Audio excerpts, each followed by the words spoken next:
Olá, meus queridos, como vocês estão? Pastor, professor Wagner Nunes, iniciando agora com vocês lições da Escola Bíblica Dominical. Vamos iniciar aqui o tema A Santíssima Trindade para o primeiro trimestre do ano de 2026. Eu gostaria que vocês nos ajudassem compartilhando para ajudar professores a se especializarem, a melhorar os seus conteúdos, a fim de proporcionar aulas mais dinâmicas para os nossos alunos da EBD, certo? Estamos aqui com a lição do primeiro trimestre, a Santíssima Trindade. Vou diminuir aqui. O Deus único revelado em três pessoas. O autor dessa lição é o comentarista Douglas Batista. Ele acabou de fazer um pós-doutorado nos Estados Unidos, um homem extremamente capacitado, e o tema é um tema muito promissor para os nossos dias. Bom, essa lição ela conta com 13 temas que nós gostaríamos só de dar uma introdução aqui, né? A Santíssima Trindade, o Deus único revelado em três pessoas eternas. A primeira lição, ela vai falar sobre o mistério da Santíssima Trindade. Falar da Santíssima Trindade é, de fato, muito difícil, não é fácil. Justamente pelo fato de ser um mistério. Mas que ele existe, e precisa dar uma atenção para isso. A lição de número 2, falaremos sobre o Deus Pai, a pessoa do Pai, a missão do Pai. Certo? Depois da lição de número 3, falaremos sobre o Pai enviou o Filho, dando uma ênfase na missão do Pai. Lembrando que as três pessoas, elas são distintas, mas ao mesmo tempo cooperativas. Então, é importante falarmos sobre isso. Na lição de número 4, nós vamos dar uma ênfase na paternidade divina, ou seja, o papel de pai, da pessoa do Pai, certo? Depois nós falaremos na lição 5 sobre o Deus Filho, a pessoa do Filho, a personalidade do Filho. Na lição 6, nós falaremos sobre o Filho como o Verbo de Deus, o Logos encarnado. Logo falaremos também um pouco sobre a introdução missiológica do Filho. Na lição de número 7, nós vamos focar na ênfase da obra do Filho e trazer aqui certas distinções entre a obra do Pai e do Filho, mas, ao mesmo tempo, mostrando como elas cooperam juntas. Na lição de número 8, falaremos sobre o Deus Espírito Santo. Vamos dar uma ênfase na terceira pessoa da Trindade, que também é Deus, mas vamos falar sobre a sua personalidade, o que difere. No número 9, falaremos sobre o Espírito Santo, o regenerador, dando um foco na obra missiológica do Espírito Santo como o agente transformador de pessoas. Na lição de número 10, falaremos sobre o Espírito Santo, que é o capacitador. É um dos atributos também do Espírito Santo, além de regenerador, mas ele é também o capacitador.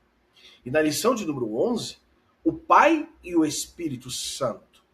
Como estas personalidades, embora distintas, elas cooperam entre si, dentro dessa diversidade.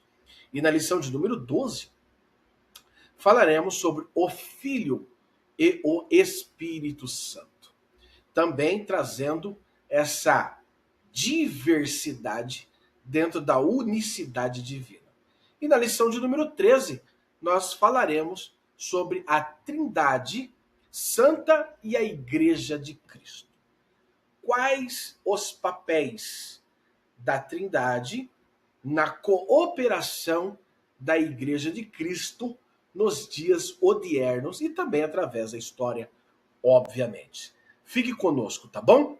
Eu gostaria de pedir àqueles que puderem, já compartilhando, que compartilhe para nós, certo? A lição de número 1, que será, no caso, ministrada no dia 4 de janeiro, nós, obviamente, estamos aqui já trazendo um comentário antes, para que vocês possam ter subsídios. Lição 1. O mistério da Santíssima Trindade. O texto áureo está em Mateus, capítulo 3, verso de número 17, que diz: Esse é o meu Filho amado, em que me comprazo. Evangelho de Mateus, capítulo 3, verso de número 17. Verdade Prática diz que a doutrina da Trindade é central à fé cristã. Um só Deus em três pessoas que coexistem e atuam harmoniosamente na obra da redenção. E é isso que nós iremos falar.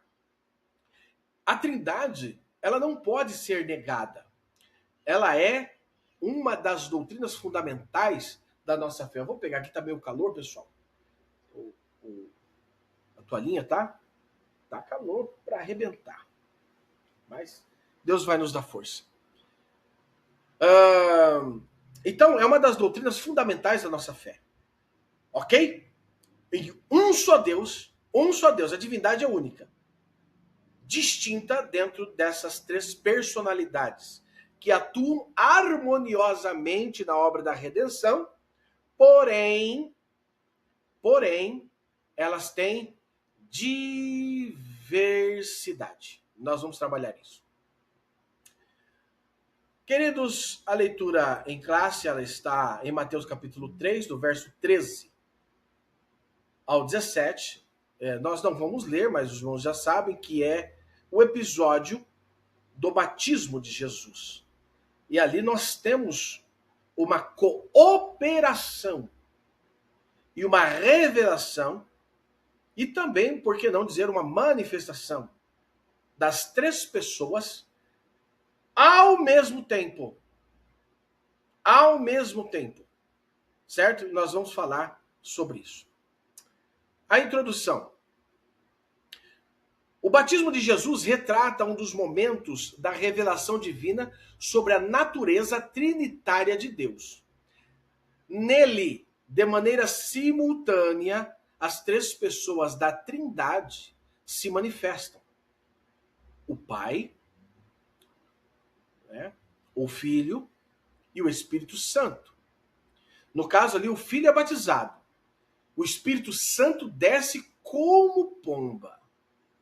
E o Pai fala dos céus.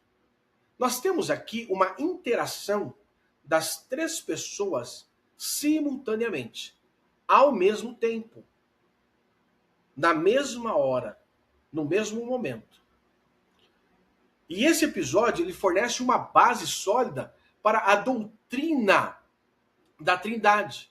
E é por isso que esse mistério da Trindade, ela se desenrola e se manifesta de maneira muito precisa.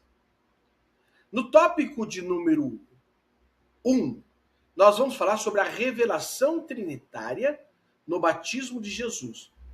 A partir do subtópico 1, que fala sobre o batismo do Filho e a obediência de Cristo. Jesus não precisava ser batizado como uma forma de expressar arrependimento. Sim, Jesus nunca precisou ser batizado. É bom focar isso. Contudo, ele submeteu-se à condição de pecador, ok? associando-se como um ser humano. E isso mostra que Jesus, no caso aqui, ele está mostrando a sua parte de humilhação e subordinação humana para com o Pai. E esse aqui é um ato de obediência, aonde mostra o plano redentor do Pai. Esse é o início visível da missão messiânica que culminaria na cruz, conforme Filipenses capítulo 2, verso 8. O batismo era algo já conhecido na cultura judaica. Todos aqueles que queriam aderir à religião judaica, ele se submeteria ao batismo. O que não era comum era batizar próprios judeus, que aconteceu no caso de João Batista. João Batista estava batizando judeus. E esse foi o motivo pelo qual os fariseus questionaram ele. Ué, mas nós somos filhos de Abraão. E João Batista diz que até de uma pedra Deus poderia suscitar filhos a Abraão. Então, houve esse questionamento e essa contenda entre eles justamente por causa disso. Ok? Então, Jesus não precisava ser batizado, mas fez como uma forma de expressar arrependimento. Isso aqui fala sobre submeter-se à tradição judaica, associando-se, não é que ele associou-se na condição de pecador. Subtópico 2. A descida do Espírito Santo, a unção para o ministério. Essa unção não pode e não deve ser confundida como uma adoção do Espírito, como se Jesus passasse a ser o Messias naquele instante. Antes mesmo do batismo, ele já era o Filho de Deus. Portanto, a vinda do Espírito sobre Jesus, na ocasião do batismo, representa sua unção pública visível, marcando o início de seu ministério terreno e capacitando-o para cumprir a missão redentora conforme as profecias messiânicas. Gente, eu já vi muita gente, inclusive assembleanos, eles fazerem confusão aqui. Eles associam o ministério de Jesus, o início do ministério de Jesus, a partir dessa unção, quando a pomba em forma, né? A pomba em forma de pomba, ela representa ali o Espírito Santo, e alguns dizem, olha, a partir daquele momento ali, que o Espírito Santo fala, Jesus foi ungido, e aqui começa Jesus dentro do seu ministério. Não! Pessoal, essa unção não deve ser confundida como a adoção do Espírito, como se Jesus passasse a ser o Messias naquele instante. Não, tá? Isso aqui é apenas a marca pública do início do seu ministério terreno, que é a capacitação para cumprir a missão redentora conforme as profecias messiânicas. Então não tem nada a ver aqui com uma adoção do Espírito, não tem nada a ver aqui como agora Jesus começa, agora sim ele é o Messias. Não, ele sempre foi o Messias, ele sempre foi o Filho de Deus, ok? Deixando bem claro. Subtópico de número 3. A voz do Pai. A voz do Pai, a aprovação celestial. Opa, deixa eu pegar aqui do ladinho aqui. Trata-se de uma declaração solene e pública do Pai que não apenas confirma a identidade messiânica, mas também a divindade de Jesus. Essa afirmação remete às mensagens messiânicas e proféticas de que Jesus é o Filho eterno, o ungido de Deus, aquele que agrada plenamente ao Pai. Também precisamos fazer aqui uma ressalva. Precisamos aqui entender isso aqui. Pessoal, essa afirmação, ela fala sobre a mensagem messiânica e profética de que Jesus é o Filho eterno, o ungido. Lembrando que uma das características do Messias dentro da cultura judaica era o Filho de Deus, o ungido. Então, essa declaração é uma declaração solene, pública, que não apenas confirma a identidade messiânica, mas também a divindade de Jesus, ok? Tem muita gente também fazendo confusão e associando o ministério, o início do ministério divino de Jesus a partir dessa voz. E, na realidade, essa voz não tem nada a ver com isso. Não inaugura a sua filiação, mas proclama diante da humanidade, confirmando a encarnação do Verbo. É muito bom fazer essa distinção, ok? Tópico de número 2. A distinção e a humanidade das pessoas divinas. Subtópico 1. Unidade e distinção pessoal. A doutrina da Trindade afirma que Deus é uma só em essência. Grego significa ousia. Mas subsiste em 3 pessoas. É importante nós fazermos isso, né, falarmos sobre isso, porque essa subsistência em 3 pessoas distintas, do grego é hipóstasis. Então nós temos aqui a obra da redenção, por exemplo, é trinitária em sua essência. O Pai planeja e elege, Efésios 1:4. O Filho executa a obra expiatória, João 3:16, Hebreus 9:12. E o Espírito aplica os benefícios da salvação, conforme Tito 3:5 e Romanos 8:16. Assim, a unidade divina, longe de contradizer a unidade,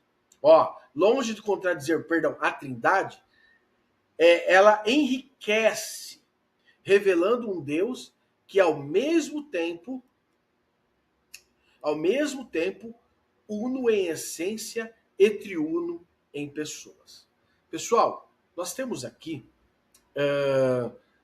três essências. A doutrina de Ario, o arianismo, ele dizia que o filho não tinha a mesma essência do pai. Era considerado divino, mas uma divindade com uma essência inferior ao do pai. É o que os testemunhos de Jeová pregam até os dias de hoje. Porém, nós temos que entender que essa essência, elas são iguais. O homoousios, que nós iremos falar mais para frente. Porém, a essência divina, ela é a mesma. Mas as 3 pessoas, elas são distintas, hipóstases. Por quê? Porque realmente nós vemos obras de cada pessoa da Trindade diferente uma da outra. O Pai planejando e elegendo, o Filho executando a obra da expiação e o Espírito Santo aplicando os benefícios da salvação. Então podemos dizer de fato que elas são as 3 essências iguais, co-iguais, co-eternas, mas subdivididas em 3 pessoas distintas, tá bom? Subtópico 2. A pluralidade na unidade do Antigo Testamento. Vamos lá. Pessoal, o Antigo Testamento, ele aponta para uma pluralidade dentro da unidade divina. O nome hebraico Elohim, plural de Elohá, é utilizado para designar o Deus único de Israel. No princípio criou Deus. A palavra Deus aqui é Elohim, os céus e a terra. Gênesis 1:1.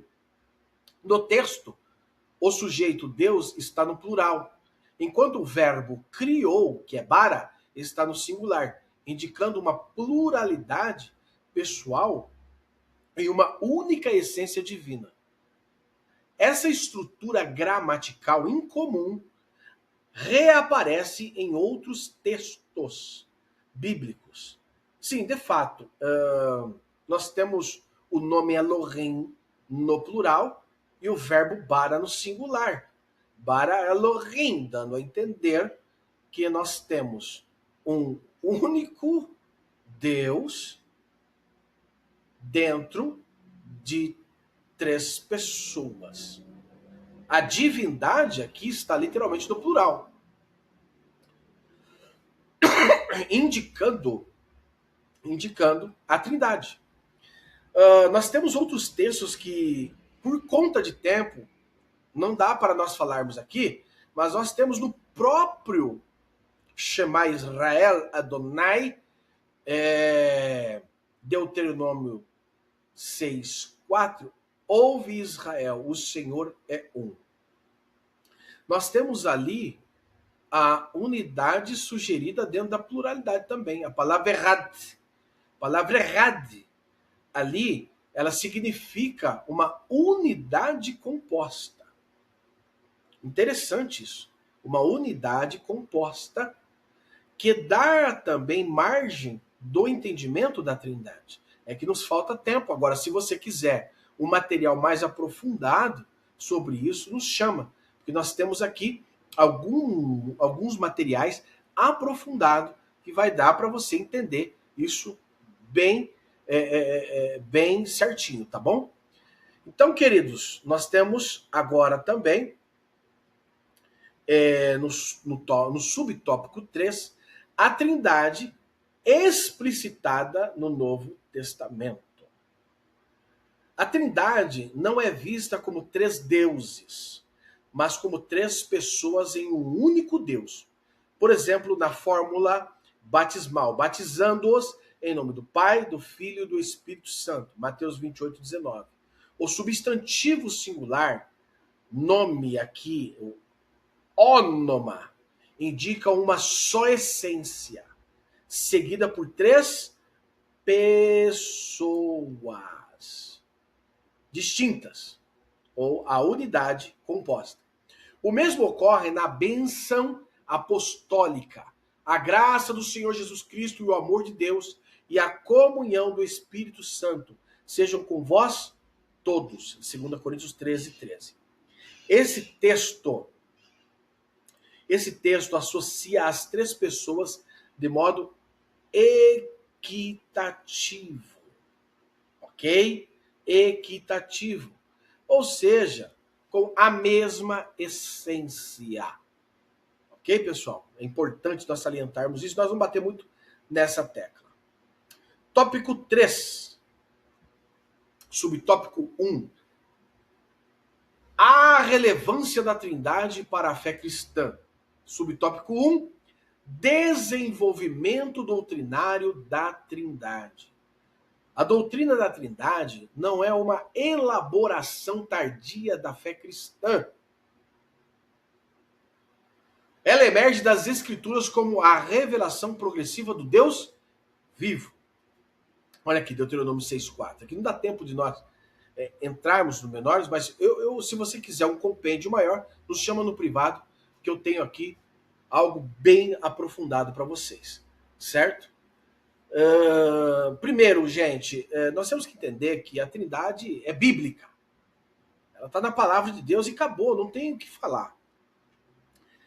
Agora, a sua plena compreensão foi definida através dos primeiros séculos da igreja, ou seja, nos concílios. Nos concílios onde se definiram esses entendimentos. O primeiro dele é o concílio de Nicéia, no ano 325 depois de Cristo, aonde proclamou que o Filho é da mesma substância, o homoousios, do Pai, condenando a ideia de que ele fosse uma criatura exaltada. Para os arianos, Jesus ele foi criado. Por esse motivo não tinha a mesma substância do Pai, porque ele era uma obra da criação. Então aqui nós vamos combater, iniciar, nós vamos combater essa heresia, certo? E aqui estabelece o homoousios, que é a mesma substância do Pai, condenando a ideia de que ele fosse uma criatura exaltada. Depois nós temos também, pessoal, o Concílio de Constantinopla, em 381 d.C. E aí ele completa a formulação trinitária e afirma que a divindade também, o homoousios, é atribuída ao Espírito Santo. Então, em Nicéia, nós temos o homoousios do Filho com o Pai, e em Constantinopla, em 381, depois de Cristo, o homoousios do Espírito Santo. Então, desde os primeiros séculos, estudiosos da fé cristã têm ensinado a perfeita unidade em Deus sem confundir a identidade de cada pessoa divina. Assim aprendemos que o Pai, eterno, presta atenção, e não gerado, é a fonte. O Filho é gerado do Pai e o Espírito Santo procede do Pai e do Filho. Nós vamos, conforme as lições foram sendo ministradas, vocês vão ter uma noção mais aprofundada. Desse modo, o apóstolo Paulo ensina a natureza, deixa eu pegar aqui, a natureza trinitária da espiritualidade cristã. O cristão ora ao Pai por meio do Filho, no poder do Espírito Santo. Olha que interessante. O cristão ora ao Pai por meio do Filho, no poder do Espírito Santo. Gente, eu vejo muita gente orar errado. Muita gente orando. Pai, eu te peço em nome do Pai, do Filho e do Espírito Santo. Gente, tá errado. O cristão ora ao Pai por meio do Filho, ou seja, em nome de Jesus, no poder do Espírito Santo. Então, peça em nome de Jesus, no poder do Espírito Santo, conforme Efésios capítulo 2, do verso 13 ao 18. Quais as implicações doutrinárias? Subtópico 2. A negação da Trindade resultou em heresias, e resulta mesmo, tá? O triteísmo, por exemplo, é uma crença em 3 deuses separados, o que viola a unidade de Deus, pois a Bíblia revela a existência de um único Deus. 1 Coríntios 8, 6, Deuteronômio 6, 4 e por diante. Não existe triteísmo. Nós não acreditamos em 3 deuses. Nós acreditamos em um único Deus. Ok? Depois nós temos também uma outra heresia chamada de unitarismo, que afirma que somente o Pai é Deus, negando a divindade de Cristo e do Espírito Santo, contrariando as escrituras que ensinam a divindade de ambos. João capítulo 1 fala sobre a divindade de Jesus, e Atos capítulo 5, versos 3 e 4 fala também da divindade do Espírito Santo. Então, também nós não somos unitarismo. Tá? Nós acreditamos na Trindade. Tá? Essa doutrina do unitarismo também está fora. Depois nós temos também o unicismo. Unicismo, ou também chamada de modalismo, ela ensina que Deus se manifesta em 3 formas sucessivas. Porém, no batismo de Jesus está claro que as 3 pessoas são distintas e se manifestaram simultaneamente no mesmo tempo. Então, o unicismo vai dizer que, no caso, o Pai, Filho e Espírito Santo são papéis de uma única pessoa só. Por exemplo, eu aqui estou sendo professor. Lá na empresa eu tenho um cargo, outro cargo. E lá na igreja eu sou pastor. Por exemplo, na empresa, uma suposição, eu sou eletricista, lá na igreja eu sou pastor, e aqui eu estou sendo professor, uma suposição. Mas eu sou uma pessoa só. Eu estou, no caso, exercendo três papéis diferentes numa única pessoa. Mas essa manifestação aqui, de Mateus capítulo 3, depois do batismo de Jesus, quebra essa ideia, porque nós vemos os três ali ao mesmo tempo, simultaneamente. Como que é papéis diferentes se os três estão ali ao mesmo tempo?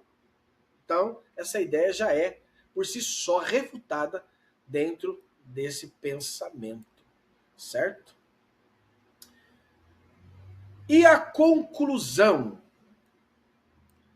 Pessoal, compreender a Trindade é fundamental para manter a fidelidade doutrinária. Ela não apenas protege a integridade da revelação de Deus, mas também sustenta toda a estrutura da salvação. Crer na Trindade é crer no Deus que salva e que se manifesta plenamente como Pai, Filho e Espírito Santo. Por isso, a doutrina da Trindade deve ser confessada, celebrada e ensinada como um fundamento inegociável da fé cristã. Ok? Então, queridos, não tem como negociar. A doutrina trinitária é a base da nossa fé. É a base dos nossos estudos. Se você não entender e compreender o que é a Trindade, você não conhece as raízes da sua fé, tanto bíblica como histórica. Ok? Então, desde já, eu quero agradecer a sua atenção e eu gostaria de pedir para que você compartilhasse essa aula para o máximo de pessoas possíveis, certo?